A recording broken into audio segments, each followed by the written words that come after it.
Hey everybody, welcome to Britches Get Stitches. It's Natasha here. Here for my update on my sewing projects to kind of fill you in on what I've been doing. Not as much as you would think, as well as my plans and things going forward. I'll start with a little life update. I just finished the Girl Scout conference. For those of you that don't know, I have volunteered with the Girl Scouts Leadership Conference for 10 years now. This was my 10th year. And I am basically a mentor for a bunch of CSA girls. That's Cadet, Senior, and Ambassador. So that's 6th through 12th grade Girl Scouts that join the committee to plan and lead a leadership workshop. And it's a weekend long thing. They show up on Saturday at noon and have a panel, a networking fair. They do a service project. The Sunday is full of workshops and meetups, as well as a dance, and then they leave on Monday morning. It's always President's Day weekend. There's probably going to be some changes going into next year, which I'm not allowed to talk about yet because it's publicized. It's not publicized. So just in case there's a Girl Scout out there, I can't tell you what's happening next year, but I can tell you that there are some changes and updates coming down the pipeline. So, but it was a very long weekend. We normally have upwards of 250 Girl Scouts in attendance. This year our numbers were a little low, but I think that's because last year was COVID year and we could only do half capacity. So we didn't quite reach that number again. So it was about 125 girls. We had so much happening that weekend. My company flew in a couple people to lead some of the workshops and be part of the networking fair. All of us office staff, there's about 4 of us that hang out in the office all day. Myself, who runs the whole thing, then there's a staff member, and then there are 2 office people that are in charge of checking girls in and out. So we were up all the time. I think I got about 9.5 hours of sleep from Saturday morning at 5 a.m. until Monday at 3 p.m. So I'm just now kind of getting back into the groove of sleeping. It takes a little bit to pull myself together after the Girl Scout weekend, so it's a little hectic. Lots of cups of coffee. Not as many snoozes and naps that I would like, but we're working on pulling that back together. So that is now finished. But February is such a busy month for us because I've got my best friend's birthday is February 10th. My husband's and my friend from home's birthday is on the 20th. And then Lucy's birthday, my daughter, hers is on the 28th. So we passed Brian's birthday. He was gone down to Tennessee for the LARP that we normally do. They had to move the weekend, and so it was moved to this weekend. So at least he got to do that for his birthday. We're going to do some other stuff this weekend, but Lucy's birthday is then going to be the 28th, and we're going to celebrate it the following week, and my mom's coming into town, and she's going to have a Peppa Pig birthday because she's 3 or will be 3. So we've got all of that to look forward to. Plus I got book club this weekend at my place, so that's coming on Sunday. Thankfully we are reading the book that I chose, so I actually get to talk about a book that I read actually a few years ago and just never got a chance to talk with anybody. In case you're interested, it is The Shining Girls by Lauren Bugase. I love her writing style. This book is a little on the horror side, so if that's not your jam, don't read it. But I love her style. I also read Broken Monsters by her, but it wasn't as good. I didn't think. Shining Girls is my favorite of her books. But this is not a book talk, so back into what we're here about. So that's just an update for me. Thankfully things are going to slow down in March and I'll have some more time to, first off, sleep, but then second off, also get some sewing done.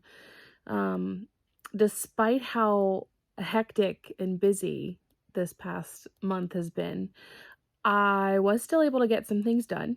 So I'm going to start off and show you a couple of my finishes. I've got 4 of them. I'm kind of stretching a little bit, you'll see. So first, I was able to pull together Lucy's Valentine outfit. So this is the shirt that she had. And then I took that red Valentine fabric and made a ruffle on that one for her. So there's that. And I made these pants from scratch to go with it. And so you'll see I took the black fabric, added that red ruffle to the bottom, waistband on there. I definitely needed to give the waistband a little bit more room because the elastic decided to fold over, but by the time I realized how small the waistband was going to be with the fold over, I had already cut it. So you live and learn. She's going to wear it once. Although in her case, she wore it twice because she refused to take it off the second day. So that made me feel good. And she has already said she wants to wear it again this week. So we're going to throw that back upstairs so she can wear it as often as she wants since I made it. But yeah, so here's the full effect, as you will. And I'll throw a picture on here as well of her in the outfit because it's easier to see it in the full picture. So that was a lot of fun. I don't have any plans to make a similar style outfit for St. Patrick's Day, but I'm sure that could always change because it's me. So, but that was a lot of fun. I think the shirt took an hour, maybe. The pants, first I drafted just the pant pattern. And then for a 3T, and then I took it upstairs and had her try it on. This is without the waistband, without the ruffle or anything. Tried that on, which gave me an idea that, okay, the waistband is correct. She's got enough move to bend over, because I did use 100% cotton. Even though I washed it, I wanted to make sure it had enough ease in it that she'd be able to still move in it. So they're, they're a little like harem pants. They're not really the legging style, because I didn't use the knit, the stretchy, which is, I like using the cotton because it's got prettier fabric. I just have found that it's got a lot of variety of different fabrics and stuff. So I just make the pants bigger and she can run around in them and it works just fine. So I was able to find the waistband matched perfectly. And I kind of pinned up where I wanted the pants to go for the ruffle. Well, came downstairs, put one ruffle on, and I looked at it and I was like, this still looks really tall. So instead of putting the other ruffle on, I took it upstairs and I put it on her again. So she's standing there with like one ruffle on the leg and the other side's like capri because it's already cut up. It was too long.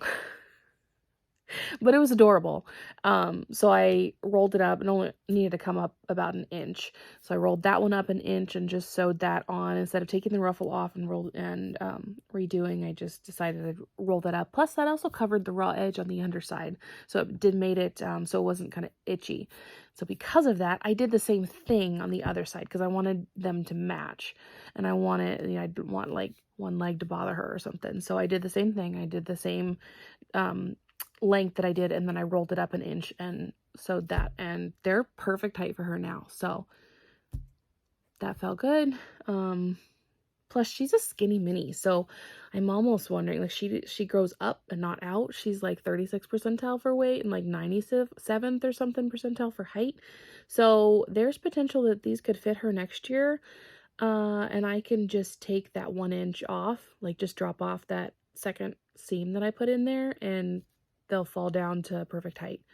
Of course, now that I've said it, I've jinxed it and it won't work, but it's an option. So those were a lot of fun to make. I really enjoy those. So I was always kind of a tomboy growing up. I didn't do all the frilly stuff. And now that I'm a mom with a daughter, it's coming out. All I want to do is make all the frilly, all the ruffles, all the dresses. We're going to a princess party this weekend for her, and I didn't make the dress, but I certainly got her a lot of princess dresses to choose from when the sale came on after Halloween this last year. So she'll be all decked out. So there's the pants. I don't have it with me, my second finish with me, because it's currently in the laundry because I just finished the Girl Scout conference. However, I got my t-shirt early from the Girl Scouts, and our theme this year was Stronger Together, Hear Us Roar. It was about empowering communities and such, but basically we did like Katy Perry themes, so like all the like animal print and such that you could think of. And so I went to Joann's and I got this fleece leopard print, and it was on sale, so I went ahead and got a bunch of it because I'll use it for another a whip coming up. Or a plan, not really a whip. I haven't started it yet. But anyway, I got this fleece, and what I did is I took the sides of the shirt, and I'll put a picture up here, and I sliced them up and then added a triangle of this to make a flare shirt. So not only did it fit better, because it was with me moving around and stuff, but it also added that theme into it, and everybody loved it. The minute I put it on, it was, what did you do with your shirt? So, and I always do those kinds of things just because the conference committee kind of expects it. They like seeing the quirks that I throw into the uniform or the weekend, or, you know, random things that I pop up to make, you know, just to make it special for them. So yeah, that was really fun, and I was glad that it was such a quick, simple project. I decided to do it all of a sudden, and pulled it together in a weekend. Not even a weekend. I think it took me like 2 hours to do. So that was fun. That was great. I'm counting the next one as a finish because I was able to sew for 2 hours. It's not really a big project, and I probably shouldn't count as a finish, but you know what? I need to like put some tallies on my score sheet.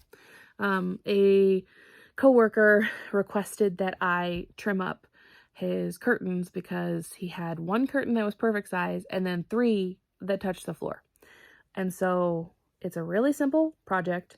I don't have the curtains because I gave them back to him, but I basically hemmed up his existing curtains to match the same style hem, and now they don't touch his floor. So I can't really dwell on that because it's not really like a project that I started and finished, but I hemmed some curtains, so we're putting that in my tally book. And then my other finish is the next page of the Harry Potter Quiet Book. So the page here is finished. Let me pull it in close so you can see. You've got the 3-headed dog. Each of these fingers for the paws was stitched on individually. So like all the different pieces are layered. So you've got the stomach, you've got the arm, and then there is a larger paw behind it, which just helps give it bulk so it stands out a little farther. And then each of the fingers, are they called fingers on animals? I feel like they're called fingers. I don't know, digits. Then each of the different nails. And then this is actually like a hole, like you cut the hole out and you cover it with the black on the background, because then it gives Harry a little bit of room. Let me see if I can do this backwards. So he comes up on the string. Hang on, let me pull him up. It's easier to do when it's flat, as it will be. But he comes up, and then he goes down into the hole. Okay. Trapdoor, and then there's the harp over here. See if you can see that. There you go. So that was a lot of fun, and I did 2 copies of this. You know, one for Amelia and one for Lucy. So another one in the dust, or another one in the dust. Another one bites the dust. I was going to say another one in the books. Both phrases work. Okay, so those are my finishes. My whips, I've only got 2. The obvious one is the next page of the Quiet Book. It is going to be on black background. Try to do this here since I don't have a board. And then you're going to have Hermione sitting here with her wand and her spell. And laid over the top of her are all of these different vines that are going to be woven together. I don't have all of them done yet, but you get the gist. It's going to like weave on top of her into like a mat, and then they'll open up to reveal Hermione. So that's page 10. There are 14 pages total. So page 10 is next in my books, and I've got, let's see, 1, 2, 3, 4, 5, 6, 7 of these little vines done, and it's 12 per page, so I'm doing both pages at the same time, so I've got 24 of those. Once those are all put together, then the sewing will go a lot faster, because like I can stitch Hermione on my machine instead of doing it by hand, so that'll go a lot faster to pull together. So there's that. Let me put it back in my lovely baggie, which leads into my next WIP, which you've already seen the fabric for. Let's see, a couple of them. I'm gonna use this. I've already got the denim cut out for one, and then your bee fabric, I've got a couple different sizes cut out for that, and here's my vinyl. That's my planned project bags. So I'm gonna pull those together so that I can stop using those gallon bags there, because I don't like the crinkle, and it's not cute to pull out, you know, bags of stuff. I mean, I guess I've got my craft bag that I bought from 31, but then I've just got all my different projects in here in baggies. I just pull out which one I'm working on. So make it look a little bit more classy for me. So those are my 2 WIPs. As far as my March plans, obviously I'm going to continue on with the Quiet Book. I really want to get page 10, 11, and 12 done.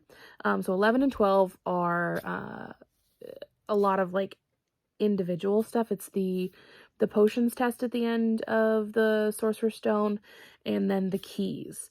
And so it's a lot of like holding in hand, kind of like with the vines, you know, stitch the 2 layers together with the blanket stitch. So it's more just tedious and small. So I can cut all of those out and get those going. That shouldn't be too terrible. I want to finish at least those 3 project bags. So like the bigger bug, the smaller bug, and then the denim. I want to finish those with the vinyl. And then I have a pattern for training pants, because Lucy's in that stage where she's potty trained during the day, but not in the evening. So I've got my pattern here that I'm gonna cut up, and I've got, you know, I've got fleece, hence the extra fleece. 2 birds, 1 stone. So I've got some extra fleece, and I have I have a ton of pull. I think I grabbed, it's over there. I grabbed 5 yards of pull.